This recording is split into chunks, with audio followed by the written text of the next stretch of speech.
부의장님께서 이제 우리나라 경제 성장이 최고조가 되는 게 이제 4 내지 5% 수준이 적정할 것이고 상반기 2.3%. 지금 현재 정부가 뭐 2.7%까지 잡고 있습니다만은 4, 5%까지 가기 위해서는 우리 경제 구조, 문제점, 갖고 있는 문제점. 그러면 그 문제점과 그 개선해야 될 방향까지 좀 말씀을 해주시죠. 경제 성장하는 거는 기본적으로 세 가지입니다. 요소가. 그러니까 하나는 사람을 많이 때려 넣던가요. 사람을 많이 나가지고 젊은 사람을 많이 때려 넣던가. 그렇지 않으면 설비를 많이, 공장을 많이 짓거나.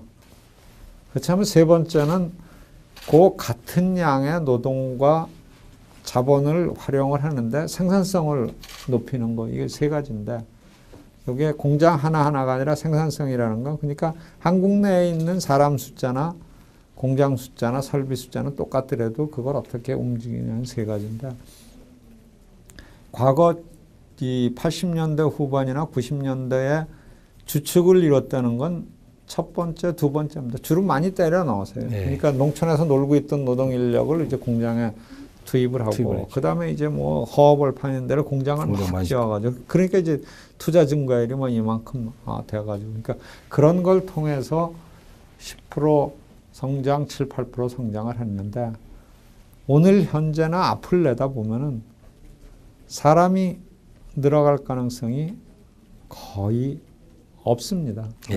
사람이 더 이상 늘어갈 건 뭐 당장에 우리 후세대들을 보면 아이 뭐 하나 낳거나 안 낳거나 그러니까 지금도 매년 이 20대를 보면 이제 노동 인력으로 들어온 인구를 보면 줄어들고 있거든요. 사람이 늘어갈 가능성은 적고 설비도 이제 땅마다 거의 들어차고 이렇기 때문에 설비가 이렇게 늘어갈 가능성도 적고 그러면 핵심적으로 할 수 있는 게 생산성이라는 게 한 공장의 생산성이 아니라 사회 전체가 지금 있는 가용자원을 어떻게 하면 고부가치 산업에 가느냐 또 어떻게 하면 우리가 강점인 그런 산업으로 가느냐 이게 이제 제일 핵심인데 어떻게 하면 그게 저는 이 창조경제하고도 이제 상당히 맥락이 와닿는데 그러니까 이제는 파라다임을 이렇게 고치는 걸 해야 되는데요. 그 중에도 구체적으로 더 이제 언론 쪽에 말씀을 드리면 제일 아주 시급한 쪽은 서비스 산업에 대한 규제 완화입니다.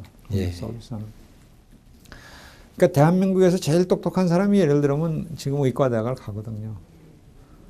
그러면 이런 의료 산업이라는 게 옛날에는 그냥 산업이 아니죠. 이게 옛날식으로 사고방식이면 그거 산업이라고 하는 게 이게 나쁜 사람들이거든요. 이게 정말 뭐 동양의 철학으로 받고 서양의 철학으로 인류의 발휘하는 건데 그런데 그게 산업입니다. 지금 그게 산업이고 그게 그냥 산업이 아니라 글로벌 경쟁력을 하는 산업이고요. 그러니까 싱가포르가 그런 사람들 다 데려가고 우리보다 훨씬 못한 태국에서도 그런 환자들을 다 데려오고 그러는데 우리는 그런 데서 묶여 있고 저는 아직도 학교에서 강의를 하고 있습니다만은 저희 학부에 대학원은 뭐 말할 것 없이 학부에 중국 학생이 3분의 1이 있어요.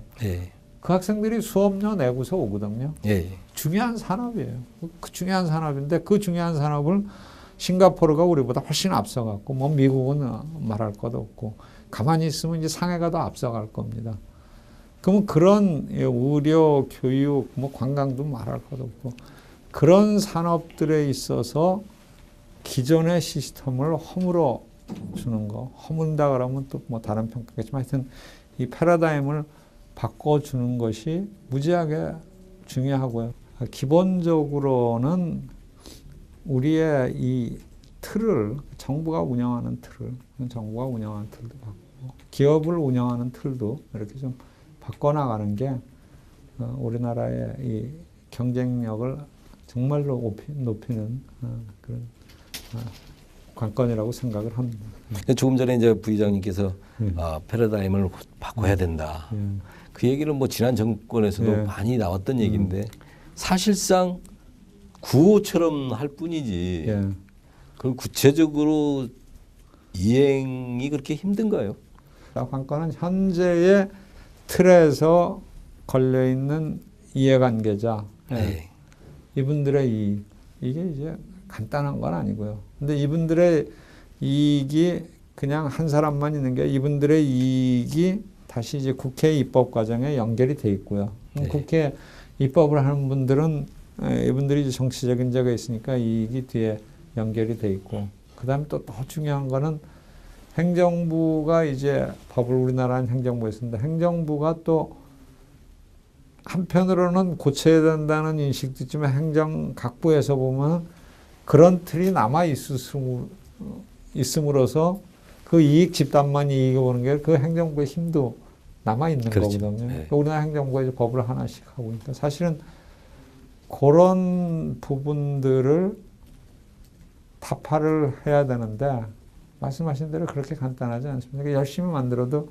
법안을 하나 이렇게 해가지고 해서 국회에서 몇 분이 반대를 하면 못 넘어가니까, 그래서 저희가 그 방법론상에 이제 이 중에 하나는 전체를 하기 어려우면은 정말 경제자유구역 한 군데에서 한번 이렇게 보여주자. 그래서 경제자유구역 한번 가려고 그럽니다. 예. 가고 뭐 제가 몇 번 가보기도 했지만, 그래서 거기서 예를 들면 병원을 하나 정말로 괜찮은 병원을 지어가지고 뭐 내국인뿐만 아니라 외국인 이렇게 해가지고 해서 이게 고용에도 좋고 경제에도 좋다 하는 효과를 보여주면은, 그러면 아까 이 이해관계자들이 많겠지만 적어도 관계없는 국민들을 설득하는 데는 훨씬 도움이 될 거 아니냐. 그러니까 갑자기 전선을 전부 다 넓힐 게 아니라 어디 코어로 좁혀가지고 일단 거기서 먼저 시범을 한번 보여서 이렇게 하는 방안 하나 하고요. 현실적으로 인센티브가 필요하다면 인센티브를 좀 줘야죠. 그러니까 예를 들면 의사들이 의료 수가 자체가 너무 낮다. 그럼 이거하고 하여튼 직접적인 관련이 없는 거지만 그게 그냥 밥벌이거든요. 네. 그러면 현실적으로 지금 현재 밥벌이를 깰 수가 없으면 어느 정도 깰 수 있는 것도, 그런 인센티브를 좀 지금 마련하는 것도 필요하죠. 네, 저희 나라는 네. 보면은 네. 부의장님 말씀대로 옛날에는 인술이 어질인자 인술이었는데 이제는 사람인자 인술로 바뀌어야 되겠네요. 인술, 교육, 뭐 지금 문화도 마찬가지입니다. 그러니까 이제 문화도 뭐 무슨 대개 뭐 이렇게 하는데, 그러니까 다시 이제 창조경제 이제 파라다임 시프트로 가가지고 이 전 세계적으로 그 분야가 그런 분야들이, 그러니까 고부가 가치, 지식, 서비스, 산업 분야가 앞으로 이 창출을 해나가는 거고, 뭐 넓게 보면 스티브 잡스도 마찬가지거든요. 네. 그게 어떻게 보면 뭐 교육하고도 연결되고 그러니까 그런 게 다 가장 중요한 산업으로 되는데, 이 고유의 가치들, 한국의 문화를 지키는 그런 고유의 가치, 한국의 국민의 건강을 지키는 고유의 가치, 그 다음에 한국의 교육 이거를 지키는 가치를 보존하면서 이 국제적인 그리고 한국이 아주 강점을 가지고 있는 분야인데 그거를 할 수가 있거든요. 예.